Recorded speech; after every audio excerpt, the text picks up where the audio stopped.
Okay, Mr. Gadget back with you.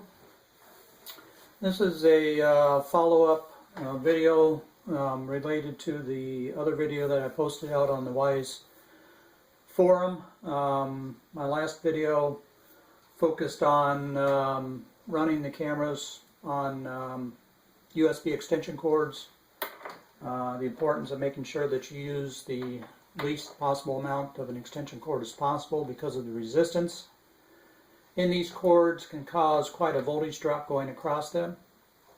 I was able to take my V3 camera outside and resolve issues with it by reducing the amount of cord that I had.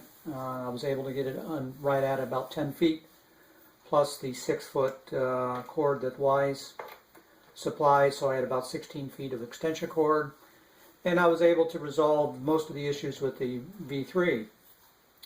Well, I went to go install another V3 of mine, and I found that I continued to have issues with it, and most of the issues were the lockup issue that a lot of people are reporting.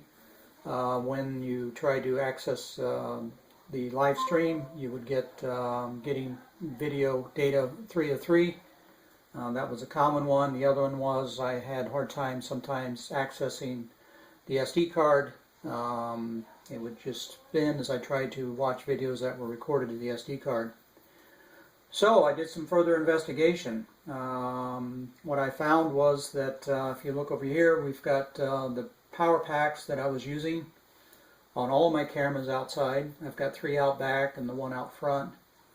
The last V3 that I tried to connect out there, I had connected to this power supply that was on this power strip in the garage, and you notice here that with the V3 on it, I was only getting 4.75 volts out of this particular block.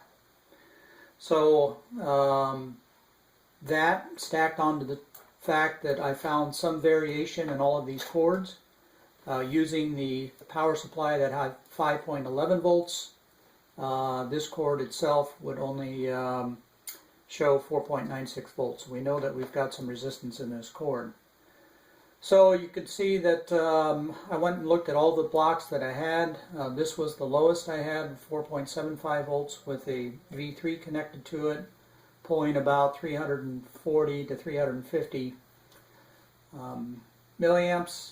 You can see that I'm down to 4.63 now. It's actually getting worse. I'm not sure if it's a connection issue. A lot of times it is. What I've noticed on a lot of these cables, it's the USB micro end of it, and there is some change there. There we're back up to 4.65.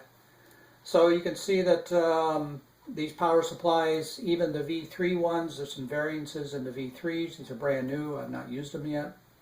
We had 4.96 and 5.04. These other V2s were 5.0 and 4.81. So this particular power supply has quite a bit of variance in it. Now that may be due to age. As they age, they might have issues with the power supply inside. Both of these are the oldest 2 blocks that I have. Those were the first 2 cameras I purchased. So with this tolerance stack up with number 1 having a power supply that when you pull 340 to 350 milliamps on it, you can only get 4.75 volts. So I want to show you a little bit what can happen, especially with the V3. If you take a perfectly good V2 that you're going to replace with the V3 and you connect it to this particular circuit, obviously we're already going to be starting out with low voltage, and your V3 is going to have a hard time working with that, because a V3 pulls about, I'd say about anywhere from 20 to 30 more milliamps than the V2 does. I have this V3 on night vision with the near IR. The near IR seem to pull more than the far IR lights. So this is on the worst case scenario right now. So those of you who are replacing your V2s with V3s and you expect the V3 to work as good as the V2 did in the low voltage conditions, I would be very careful with that, as I found out, because of all the stack up we have power supplies that have variance, we have wires that have variance, plus if you add the additional extension cords, which adds more resistance to the circuit, could get you in trouble. So let me show you real quick with the V3. I'm going to go ahead and use the worst case scenario here. Let's go ahead and I'm going to show you what the siren does also. So you can see what my amperage is right now, about 350 milliamps. I'm down to 4.72 volts. Go ahead and hit siren. Notice I dropped down to about 4.64, and we're all the way up to 700, almost 800 milliamps. Shut that off. So you can see running that siren definitely adds to the amount of amp draw on this camera, causing us to pull the voltage even lower. For those of you I've read on the forum that are having that same issue where you say you can't run the siren and it seems to lock the camera up, I would highly suggest you check what kind of voltage you have at that camera, especially when you run that siren. Let's go ahead and add a 10-foot section to this. Let's see what it looks like with 10 foot added to it. Let's see if it'll lock up. Worst case scenario, once again, this power supply that I found is only good for 475 with 340 milliamps. So now I've got a 10 foot on. Let's give the V3 a second to boot up. While that's booting, Wyze micro USB cords, they are only 2 conductor cords. As you can see here, they're fairly heavy gauge wire. So I'm fairly confident of the cord itself being substantial enough to carry the amperage. What is not very consistent is the micro USB. This micro USB is not rated for very high amperage. And the other fact is you can get moisture in there and corrosion, and obviously you can't see in there and see that corrosion. So one of the things, the cord that I'm using now with only 4.96 volts with the 340 milliamp load, that's one of my first cords also. So it's been sitting outside in the environment. So the resistance I have in this cord could very well be at the micro USB end. So if you're using old cords that have been around for a while and you're having issues with your V3 camera, I would highly suggest you start out with brand new cords. As you can see, here's the brand new V3 cord that came with my V3s, and it sits at 5.07 volts. So very small voltage drop across this cord. Here is the other, this is the other V3 cord that came with my V3s.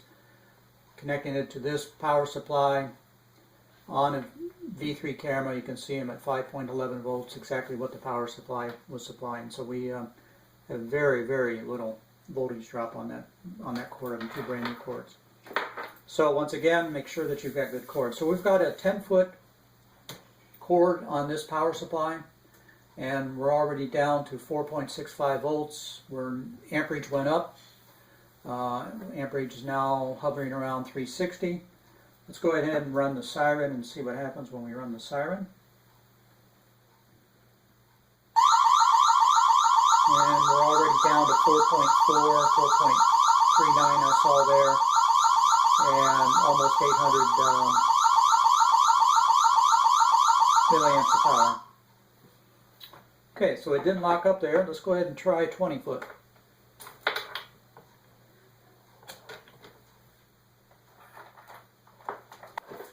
Okay, here's another 10-foot section.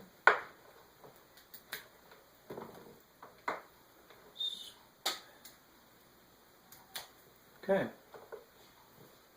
Let's see what we end up with here with 20 foot. So we've got 2 10-foots plus the 6-foot Wyze cable. That brings us up to 26 foot of extension out to my V3 camera.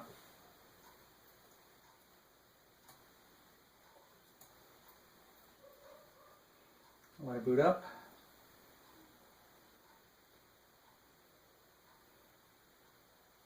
Okay, we're booted. We're already down to 4.54 volts. We're pulling about 360, 365 milliamps on 20 foot of cord. Let's run the siren and see what happens. See if we can connect. Okay, we're able to connect to the camera. Let's go ahead and run the siren. All the way down to 4.15 I saw there. 830, almost 850 milliamps. And I'm able to stop the siren. When they lock up, you cannot get that siren to stop. Well, let's add additional 5 feet by putting a 25 foot extension cord that I have here. Here's a 25 foot extension cord that I have.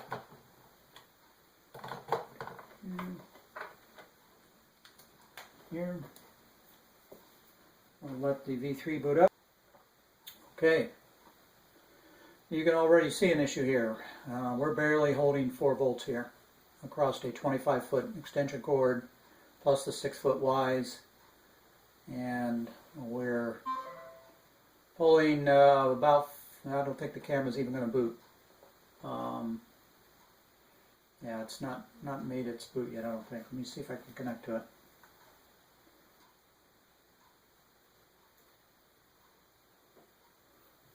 Yep, it did connect. Let's try the siren once. Oh, there it is. It locked up tight. Now the camera's locked. The only way I can get that camera to unlock is to power cycle it. So I think that's a lot of the issues you're finding out there, is that when you're putting a V3 in place of a V2 using extension cords or cords that may have been out in the weather too long and are corroded, possible connection issues causing high resistance. Plug that back in, make sure it boots.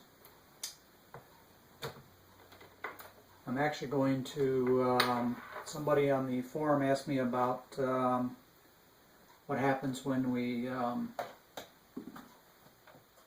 daisy chain a V3 off of the V2. Well, you can obviously probably tell what happens. I plugged into my V2. And I'm going to actually just use a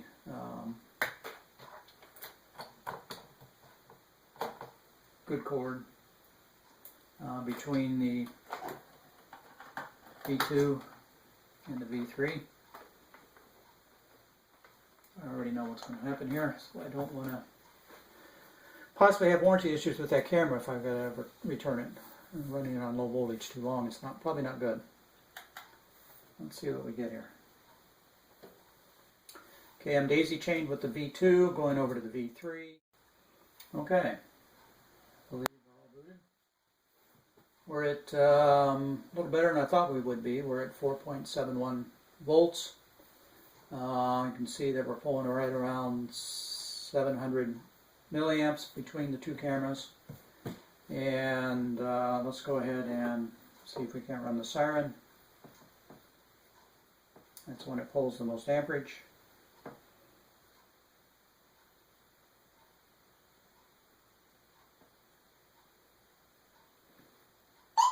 Nope, it won't even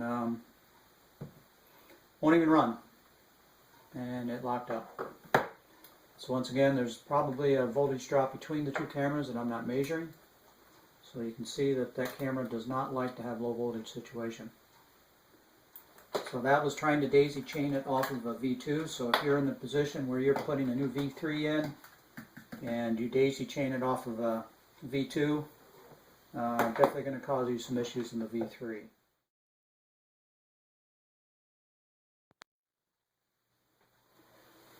Okay, well, Mr. Gadget back with you again. This is a follow-up to the follow-up video. As I told you in the video that I was having issues with this cord. This is my oldest cord. It's been outside for quite a while. Connected to this, the best power supply I have at 5.11 volts.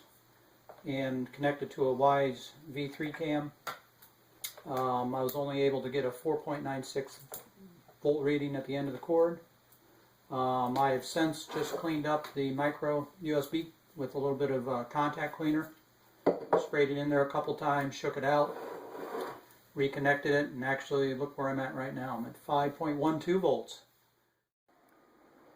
Well, it's Mr. Gadget again. One more update, and I think this will be the last one of this series. Just wanted to update everyone on my power supply issue, that the 1 amp power bricks that's supplied with the cameras. I found some that had quite a bit of variance in them, so I've since replaced all my power bricks out in the back of the house with this 4-port USB port wall outlet that I installed. It's rated at 4.2 amps for all 4 ports. I've load tested it with 4 cameras and it holds very well. Each camera was right around 5.1 volts.